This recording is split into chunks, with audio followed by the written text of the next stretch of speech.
ಅವೇನು ಏಕವಚನದಾಗ ಮಾತಾಡಿಲ್ಲ ನಾ ವಿಜಯಗೌಡ್ರ ಮಗ ರೀ ಅಂತ ಹೇಳ. ಅವ ಏನಂದ್ರೆ ಯಾವ ವಿಜಯಗೌಡ ಅಂತೇಳಿ ಅವ ಕೇಳ.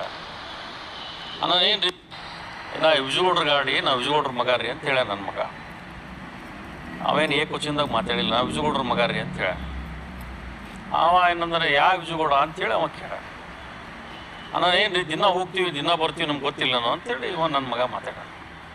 ಯಾವ ವಿಜಯಗೌಡ ಇದ್ದರೆ ಏನು ಮಾಡೋದು, ಟೋಲ್ ಕಟ್ಟಿ ಹೋಗು ಅಂತ ನಾನು ಏಕವಚನದಾಗ ಮಾತಾಡ. ನಾವು ಏಕವಚನದಾಗ ಮಾತಾಡೋದ್ರಲ್ಲೇ ಸ್ವಾಭಾವಿಕ ಅದಾರೆ. ಯಾರಾದರೂ ಮಗನ ಮುಂದೆ ತಂದೆಗೆ ಬೈದ್ರೆ ಇವು ಯಾರಿಗಾದರೂ ಸಿಟ್ಟು ಬರೋದು ಸ್ವಾಭಾವಿಕ. ಆದರೆ ಅದನ್ನು ಹಿಡ್ಕೊಂಡು ಇವರೆಲ್ಲರೂ ಕೂಡಿ ಇಲ್ಲ ನೀ ಕಟ್ಟೆ ಹೋಗ್ಬೇಕು ಅಂತ ಒಂದು ಏನೋ ಆವಾಜ್ ಶಬ್ದದಿಂದ ಮಾತಾಡ್ಯ. ನಾವು ಆವಾಜ್ ಶಬ್ದದಿಂದ ಮಾತಾಡೋದ್ರಲ್ಲೇ ನನ್ನ ಮಗ ಕೆಳಗೆ ಹೇಳ್ದ, ನೀನು ಸೀದಾ ಮಾತಾಡೋ ಅಂತ ಹೇಳಿ. ಅವನ ಜೊತೆ ಇದ್ದವ್ರು ಎಲ್ಲರೂ ಓಡಿಗಾರ ಓಡೋಗಿ ಹಿಂಗೆ ಯಾಕೆ ಮಾತಾಡಕತ್ತಿ, ಏಕವಚನದಾಗ ಈ ಶಬ್ದ ಯೂಸ್ ಮಾಡೋ ಸರಿ ನಿಮ್ಮ ಮಗನೇ ಅಂತ ಇವರು ಕೇಳ್ಯಾರ. ಅವ ಮಗನೇ ಅಂದಾನೆ ಇವರು ಮಗನೇ ಅಂದಾರ. ಮತ್ತು ಇದ್ರಾಗ ಏನು ತಪ್ಪೈತಿ, ತಪ್ಪು ಯಾರು ಮಾಡಿದ್ರು, ಟೋಲ್ ಹಾಕೋದವ್ರು ತಪ್ಪು.